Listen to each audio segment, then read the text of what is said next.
If you don't like feeling lost but still seek guidance, then find solace in the greatness of Allah. Allah, the most merciful, the most compassionate.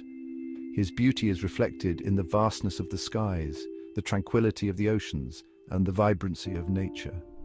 Every sunrise and sunset speaks of His infinite wisdom. His kindness touches our lives in the smallest of blessings and the grandest of miracles. When we stumble, His mercy lifts us up. When we're lost, His guidance shows us the way. Allah's power is beyond measure. It's in the wind that carries the leaves, the rain that nourishes the earth, and the heartbeat that sustains us. He created us, and in His creation we find purpose and meaning. Remember, in every breath we take and every step we make, we are never alone.